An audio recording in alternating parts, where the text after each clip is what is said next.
O tema da mensagem dessa noite, ela vai ao encontro disso. Essa noite, esse relógio está errado, é 9h22, não roubem meu tempo assim.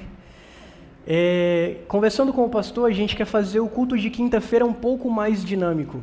Então a ideia é que às quintas-feiras o nosso culto termine até 9h30.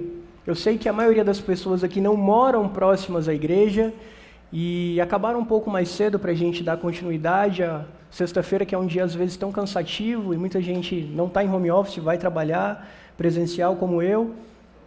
Então a ideia é que a gente acabe até 9h30, só que eu preciso da ajuda de vocês, que às vezes eu me empolgo. E aí quando eu vou ver, já passou 1 hora, eu falo, meu Deus do céu, eu falo demais. Mas gente, falar de Deus, falar da Bíblia é algo maravilhoso. Então às vezes eu venho no carro e falo, amor, hoje eu vou ministrar pouco, hoje não tem muita coisa para falar, e quando eu olho para o relógio já está passando 50 minutos e Deus me ajuda. Então não quero perder muito tempo, vamos falar de Bíblia. Abra sua Bíblia em Marcos, Evangelho segundo Marcos, capítulo de número 4. A gente vai ler alguns textos. Essa mensagem, ela nasce no devocional de ontem. Alinhados com o céu, ajuste de direção. A gente está se aproximando do final do ano e é tempo de fazer uma autoanálise. Verificar o que deu certo, o que não deu, o que a gente planejou e o que a gente não conseguiu executar. E é tempo de fazer isso também na nossa caminhada cristã. Poxa, será que a gente cumpriu? Será que a gente evoluiu? Será que a gente cresceu? Porque na nossa carreira de fé a gente não pode estagnar. Porque é nossa responsabilidade levar a presença de Deus adiante. E o processo do discipulado é algo contínuo. Não existe o ápice da carreira do discípulo, não. Enquanto estivermos aqui, a gente tem a oportunidade de aprender sobre Cristo, de falar sobre Ele, de crescer mais sobre Ele, de crescer mais falando sobre Ele. Na semana passada, o pastor falou um pouco sobre dons. E dons são presentes, são coisas que Deus dá para filhos maduros, para discípulos maduros. Às vezes a gente está na caminhada cristã e não avança e não recebe nada de Deus. Será que a gente está indo no caminho correto? Então esse texto vai falar um pouco sobre isso. Eu acho que esse texto foi o que eu mais ministrei na minha vida. Eu acho que eu devo ter ministrado umas 8 vezes e toda vez veio uma coisa diferente. E glória a Deus por isso. A gente vai começar a partir do verso 1. Marcos, capítulo de número 4, verso de número 1. Jesus começou a ensinar outra vez à beira-mar. E uma numerosa multidão se reuniu em volta dele, de modo que entrou num barco onde se assentou, afastando-se da praia. E todo o povo estava à beira-mar, na praia. Assim, ensinava-lhes muitas coisas por parábolas. E durante o seu ensino dizia, escutem! Aí ele começa a primeira parábola. Eis que o semeador saiu a semear. Mas pula para o verso 9. Porque Jesus, depois dele contar a primeira parábola, ele reforça. Quem tem ouvidos para ouvir, ouça. E o dia continua com Jesus ministrando várias parábolas, mas vai comigo para o verso 35. Naquele dia, sendo já tarde, Jesus disse aos discípulos, vamos passar para outra margem.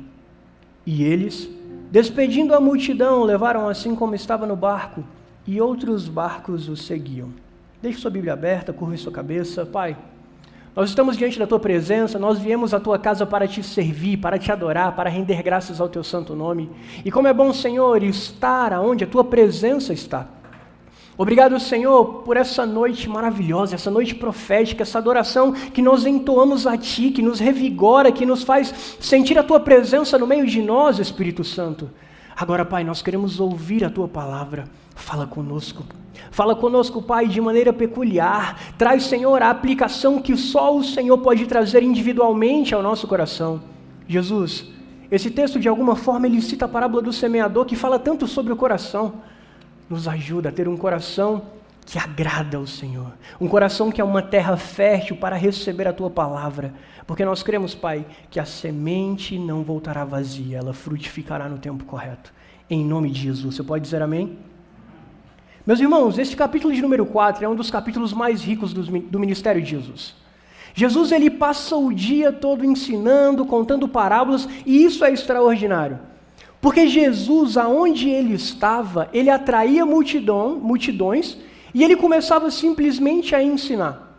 Jesus não tinha os equipamentos que nós temos hoje, Jesus não tinha amplificador de som, não. Jesus parava num barco, aonde o vento, aonde a água ia facilitar com que a voz dele ecoasse, e a multidão aparecia. Quando nós temos o ensino de qualidade, a multidão vem.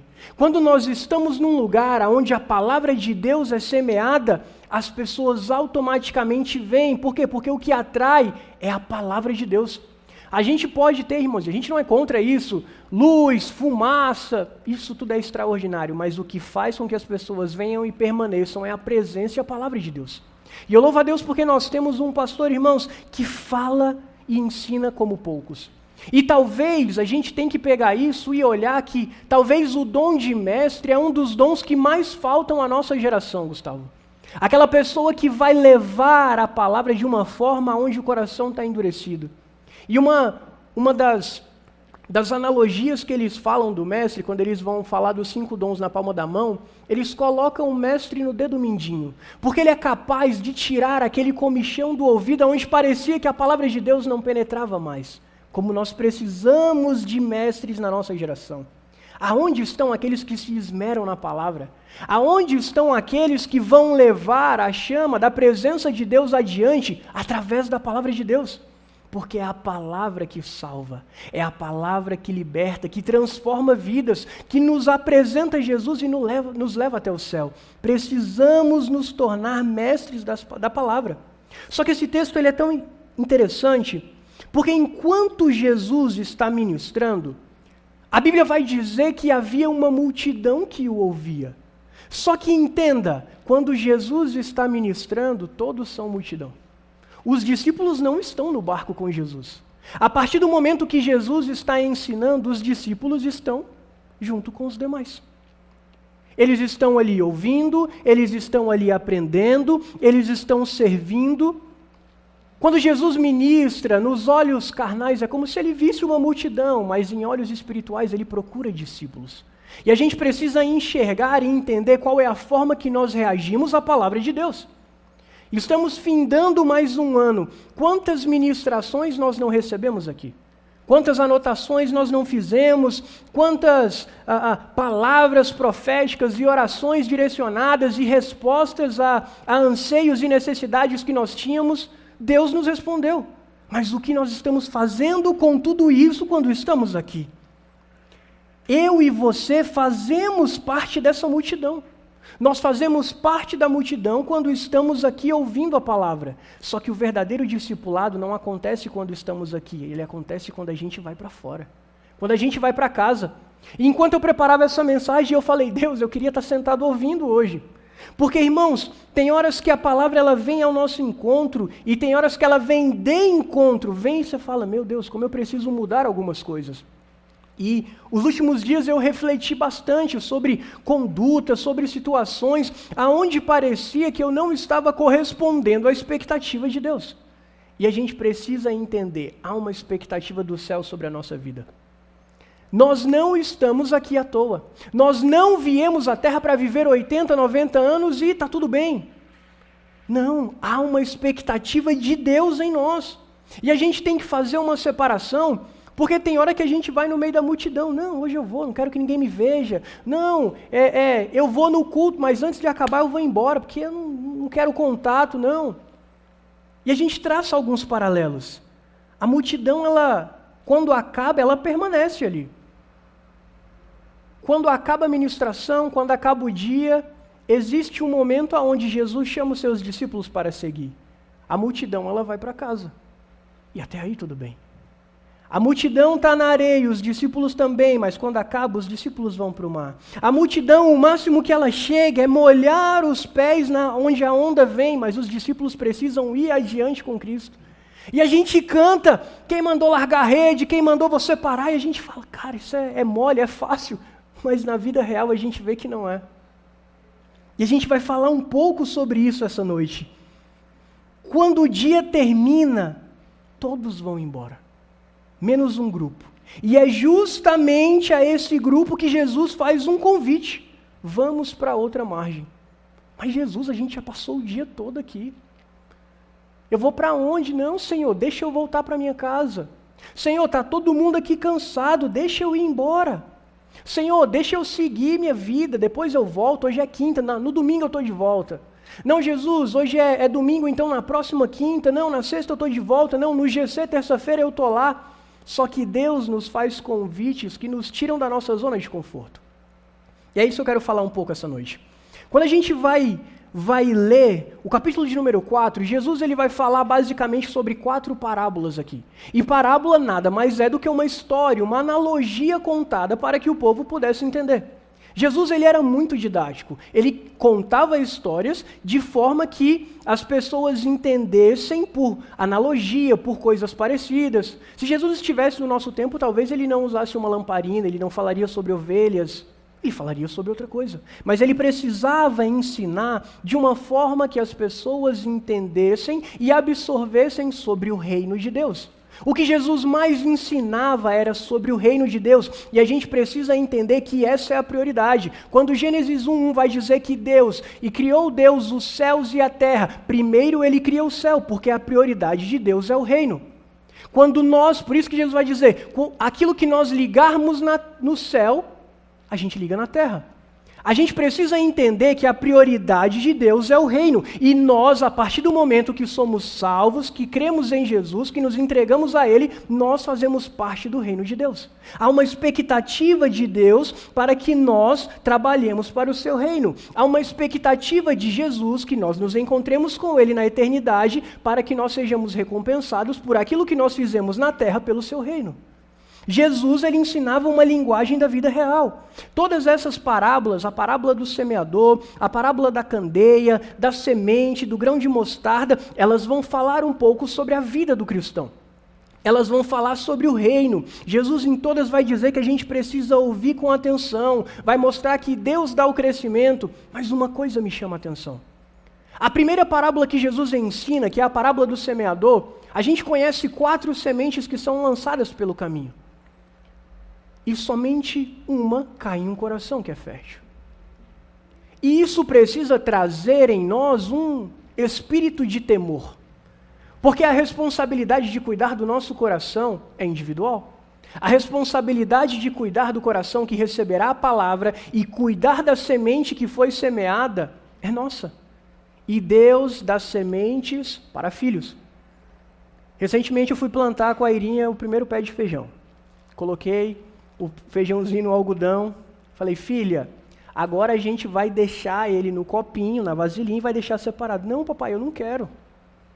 Filha, a gente vai colocar só um pouquinho de água. E ela, que derrama água. A semente que nós recebemos, Deus nos dá porque nós temos maturidade de receber. E a gente tem que entender o seguinte, 4 sementes são lançadas e somente uma cai no lugar correto. 25%. Quando a gente traça uma analogia, quando Jesus vai falar sobre o caminho largo e o caminho estreito, Jesus vai dizer que o caminho que leva à salvação é estreito e poucos são os que o encontram. Isso é muito sério. Os ensinamentos de Jesus falam sobre o reino de Deus e ele está falando, cuide do seu coração. A semente está aí, a semente está sendo semeada. Quantas sementes nós não recebemos aqui no ano inteiro? Agora, como está o nosso coração? Irmãos, eu sei que a gente passa por problemas, por dificuldades, dias atribulados, dias que a gente vem aqui, não lembra de nada, fala, meu Deus. Mas essa não pode ser a nossa rotina. Não pode ser a rotina daqueles que se dizem discípulos de Deus. Jesus ele não ensinava apenas doutrina, não, ele revela como o reino age dentro de nós, isso é extraordinário. Jesus é simples e ensinava de maneira simples as coisas do reino. Quando a gente olha para os ensinos de Jesus no capítulo de número 4, a gente consegue observar pelo menos 4 tipos de pessoas aqui. A gente, no meio da multidão, tem o curioso, eu vou lá ver o que está acontecendo. Falaram que ele salva, cura, liberta, e os endemoniados saem, e o homem da mão mirrada, e o cego enxerga e o paralítico anda. Eu vou lá ver quem é. Os religiosos estavam lá. e os discípulos em formação também. É engraçado, eu me lembro quando eu era mais novo, e aí eu convidava alguns amigos para a igreja. Eles falavam assim, vai ter festa? Vai ter bolo? E quando tinha bolo, rapaz, era gente na igreja. E glória a Deus, pelo menos eles recebiam o alimento espiritual e o alimento físico também. Mas a gente observa que é como, às vezes as pessoas vêm na igreja como se fosse uma grande festa. Tem aqueles que só vêm para comer. Eu venho aqui para comer o bolo, eu vou e vou embora. Eu vou ali para ter uma experiência legal. Eu vou ali porque o meu irmão canta muito e eu gosto de um louvor massa, um louvor abençoado. Mas depois eu vou embora. Tem aquele que é um religioso, ele só fica criticando e apontando o erro em tudo. Olha lá, aquela teia de aranha ali. Nossa, para que essa luz azul? Para que essa fumaça? Não, olha lá, não. Nada satisfaz. E tem aquele que é o voluntário. Ele chega cedo, ele organiza, ele está presente, ele adora. Se acaba o culto, tem que fechar a igreja, tem que fazer alguma coisa. Ele está aqui para servir. Quem somos nós? Quem sou eu, quem é você no reino de Deus? Quando estamos nesse ambiente, quando saímos de nossa casa, quem somos nós? Muitos gostam do ambiente, alguns vêm e criticam tudo, mas não são muitos os que servem de verdade. E a gente precisa fazer uma autoavaliação e falar, Deus, estou eu te servindo? O curioso, ele é emocionado, mas ele é sem raiz. Um dia ele vem, no outro ele não sabe se ele quer. Eu gosto do ambiente, não, a mensagem é legal.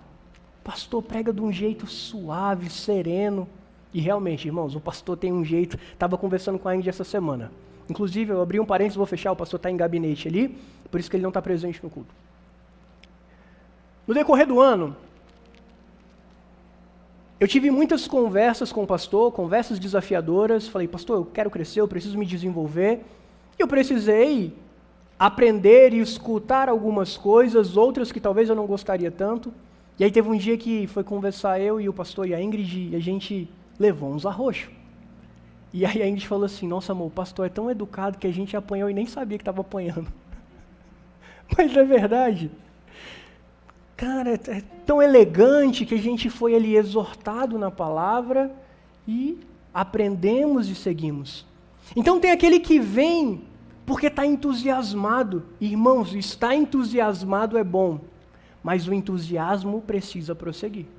Não adianta eu vir à casa do Senhor porque eu estou entusiasmado e depois não tem continuidade. Depois eu não levo a palavra de Deus a sério, eu não tenho momentos com Deus. Eu recebo com alegria, mas eu não persevero. Tem o religioso, aquele que resiste à verdade, que só critica, como a gente já falou. E tem os discípulos em formação. Os que querem aprender. Os que perguntam ao mestre o que está acontecendo. O que fala, eu não entendi.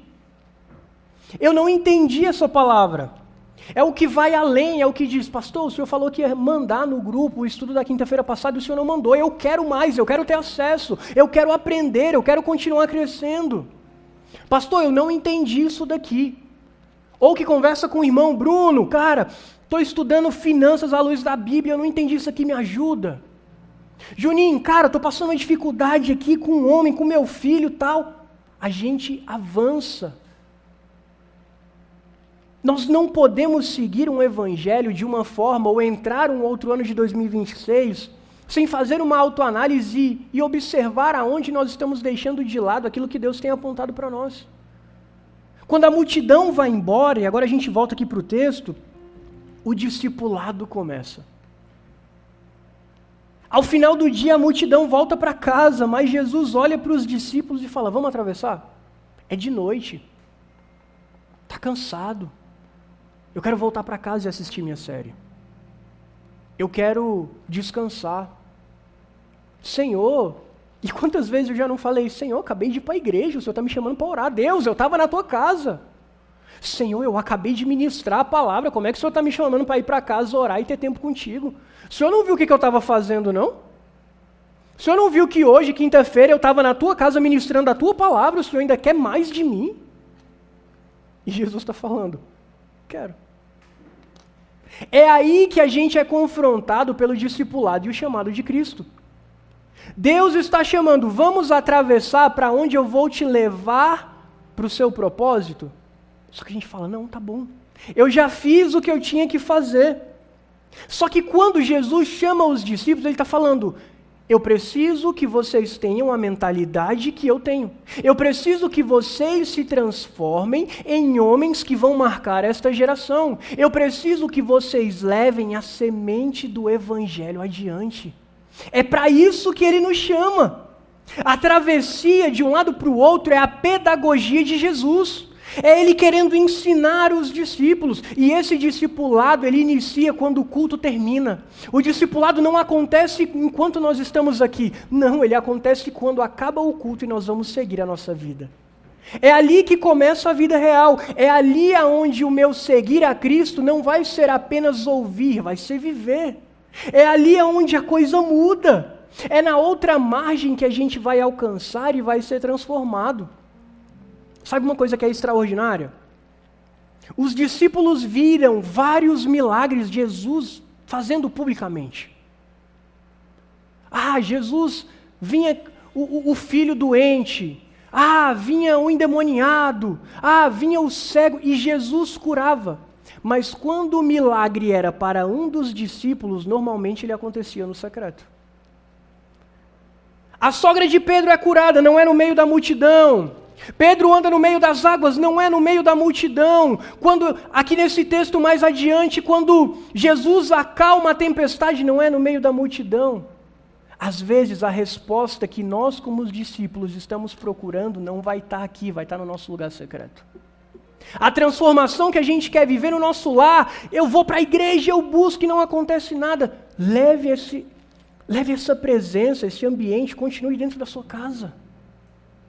É isso que Deus quer nos mostrar. A nossa fé é testada na noite, não é na luz do dia. De dia a Irinha está linda, correndo, brincando. É de noite que começa as gritarias, o som estranho, o choro do nada. Falo, meu Deus do céu, não é possível. Você está dormindo e acorda com a menina chorando. E não é fome, não é gases, não é nada. Rapaz, tem uma coisa errada. Vamos orar. É à noite que a nossa fé é testada, muitas vezes quando a gente está sozinho. Quando o culto acaba, as luzes se apagam e cada um vai para a sua casa. É ali que a nossa fé é testada, é ali que nós somos discípulos de Cristo. É quando Jesus parece dormir e a presença não está mais tão tangível como está aqui agora. É ali que a nossa fé é testada. É ali que a gente precisa ter uma fé madura, de saber que Deus está em silêncio, mas Ele está aqui. É ali aonde a gente vai olhar e aprender, porque eu preciso entender quando Jesus está presente, mas eu não vejo o seu agir. Eu preciso crer que se Ele falou, vai acontecer. Eu preciso crer que Ele me deu autoridade para orar, para buscar, para trazer a presença, a luz, a graça dEle em um ambiente. Um dia desses eu passei por uma situação onde um irmão me ligou pedindo oração porque uma pessoa da família dele estava manifestando. E ali a gente foi fazer uma chamada de vídeo para expulsar o demônio. Uma coisa nova, nunca tinha vivido isso não. Mas você entende que ali como cristão é o nosso momento de exercitar a nossa autoridade que Deus nos deu? Nem sempre o pastor vai estar presente. Nem sempre o Misael ali, vai estar presente. Ali é o nosso momento. De colocar em prática tudo que aprendemos, a fé que nós nos revestimos, a autoridade que Cristo nos deu. É ali, onde a gente vai viver de verdade isso. E a gente precisa olhar e falar, Deus, meu Jesus, 9:15. Quais são as exigências que esse discipulado espera? O que o Senhor exige de mim? Porque a gente não pode iniciar mais um ano e seguir da mesma maneira. E se no seu íntimo, você e Deus está tudo bem, irmãos, amém, glória a Deus, então persevera e siga. Mas se tem alguma coisa que não está legal, é tempo da gente olhar e falar, Deus, eu preciso ser constante. A multidão, enquanto a emoção está aqui, enquanto o louvor está acontecendo, tem fogo, tem glória, tem tudo. Mas e quando a música acaba? E quando o culto encerra? E quando eu não tenho vontade de orar? Porque parece que a gente foi ensinado assim, quando você orar, você vai sentir um arrepio, e não é isso. Jesus diz que quando a gente for orar, a gente vai para o nosso lugar secreto, e o nosso Pai que vem em secreto vai nos ver. Então nem sempre que eu for para o meu lugar secreto, talvez eu vou sentir alguma coisa, mas eu preciso crer que Jesus está lá, que o Espírito Santo que habita em mim está lá. É isso que a gente precisa crer, é essa constância que a gente precisa ter. A gente precisa avançar, a gente precisa crescer em constância. E vencer a inconstância é um desafio. Vencer a inconstância de orar, de ler a Bíblia, de buscar, de perseverar, é um desafio, mas a gente precisa crer. A gente precisa ter uma fé sem garantia. A nossa garantia é a eternidade com Deus. Mas Jesus só fala assim, entra no barco e vamos para o outro lado. Mas Senhor, essa tempestade não estava escrita aqui não. Senhor, essa dificuldade, Deus, eu me posicionei. Desandou tudo? Não. Eu preciso ter uma fé que crê em quem Deus é. Ah, mas e se, irmãos, com Deus, muitas vezes o nosso destino nos paralisa, a gente precisa olhar, será que eu estou travado espiritualmente porque Deus não me deu uma garantia? Como é que eu vou entrar no barco? Deus, como é que está o clima? Vai chover? Não, porque se cair a chuva que caiu lá no trabalho hoje, eu não vou não. Deus, como é que está? Tem comida aí no barco? Eu vou poder descansar? Jesus só chama, e os discípulos só obedecem. Eu preciso ter uma obediência imediata. Jesus disse, vamos, e eles foram. Jesus pode pedir algo a mais de nós. E a gente precisa olhar e falar, Deus, aonde talvez a gente não tenha sido tão obediente quanto deveríamos ser? E se lembrar que obediência parcial é desobediência. Isso me doeu. Porque quantas vezes eu acordava de madrugada e Deus falava, vai orar, eu falava, Deus, mas eu tenho que acordar daqui a pouco. Busca isso. E a gente começa entusiasmado. Só que parece que a gente faz um dia, faz 2, faz 3, faz uma semana e não acontece nada. Ah, Deus, não vou fazer isso agora.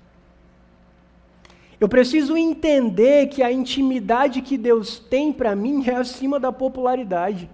A gente vive no momento do like, de quantas pessoas te seguem, quantas conexões você tem no LinkedIn. A multidão tem popularidade. Os discípulos estão no meio do barco, no meio do mar, num barco, na tempestade, sem ninguém vendo, sem ninguém ver. Não tinha GPS, não tinha WhatsApp, não tinha nada, mas tinha a presença de Deus. Eu preciso ter coragem para enfrentar as tempestades. Jesus nunca prometeu uma travessia fácil. No mundo tereis aflições, mas tem de bom ânimo. Por quê? Porque eu venci o mundo. Eu já venci todas as coisas. Mas a gente trava na tribulação, na adversidade e na tribulação. E aí, irmãos, a gente tem que aprender a andar em comunidade. Quando a gente fala que nós somos uma igreja para pertencer, uma família para você pertencer, não é para ser um slogan bonito. Não é para ser uma frase onde tem um adesivo ali atrás, onde eu vou colocar um adesivo no meu carro, aonde está lá no Instagram da igreja. Isso precisa ser uma realidade a ser vivida. Porque tem hora que a coragem vai embora. Tem hora que a adversidade é tão grande que a gente teme. Tem hora que a dificuldade parece ser tão grande que a gente fala, não vai dar certo, e a gente se acovarda. E aí a gente precisa conversar com alguém. A gente precisa pedir ajuda. A gente precisa olhar e falar: Deus, não está dando certo. Mostra alguém para eu poder conversar. Converse com o seu pastor, converse com o seu líder, converse com alguém que está do seu lado, mas tenha alguém em quem você possa contar. Deus não nos chamou para andar sozinhos. A gente precisa ter confiança no silêncio de Deus. A fé que agrada a Deus é aquela que descansa mesmo quando não vê respostas. E isso é difícil de viver. Eu não estou vendo a resposta. Deus, as coisas estão apertando. Deus, as finanças não estão legais. Deus, está chegando ao ponto de faltar aquilo que eu gostaria de ter. Mas eu confio em Ti. Jesus espera que nós o conheçamos de forma mais profunda. Porque quando termina este capítulo e você conhece a história, a tempestade vem, Jesus está dormindo, os discípulos começam a acordar Jesus e falar: Jesus, o Senhor não está vendo que a gente vai morrer, não? Não importa para o Senhor que a gente pereça. Mas havia uma expectativa e uma experiência. Jesus levanta e fala: até quando vocês vão ser tão tímidos? E eu parei e eu vi Deus olhando e falando assim: até quando você não vai viver aquilo que eu tenho para você? Até quando você vai viver contando experiências do seu pastor? Até quando você vai ver aquilo que está acessível para todos, mas que você não se posiciona e não rompe? Falei: tá, poxa Deus.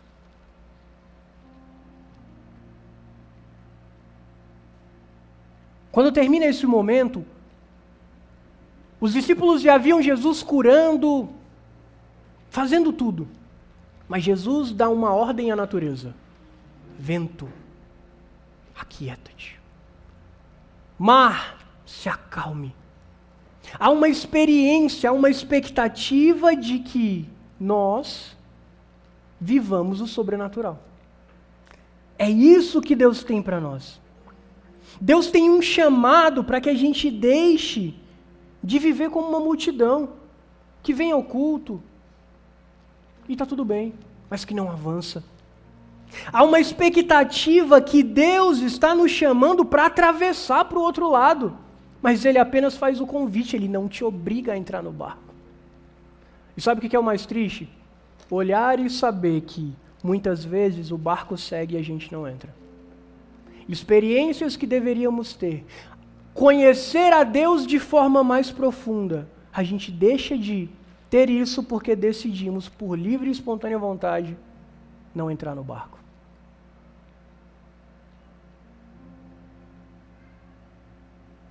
A gente precisa decidir. E quando eu preparava essa mensagem, eu falava: Deus, me ajuda.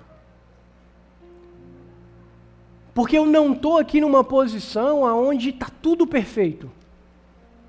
Aonde eu estou no lugar que eu gostaria, não, tem tanto ainda de Deus para viver, tem tanto para avançar, Deus tem sinalizado tantas coisas e eu não quero ficar para trás.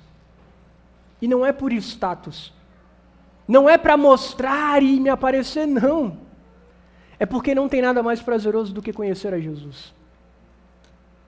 Não tem nada mais prazeroso do que passar tempo com Ele e ver a sua família aos pés de Jesus. Não tem nada melhor do que ver a sua geração crescendo, seus filhos crescendo e buscando conhecer a Deus. Não tem nada melhor. O convite de Deus para nós é esse. Eu quero passar para outra margem. Mas eu, como irmão de vocês, eu não quero ir sozinho. Há uma expectativa de Deus em nós, meus irmãos. Que nós cresçamos como discípulos dele. Que nós avancemos na fé.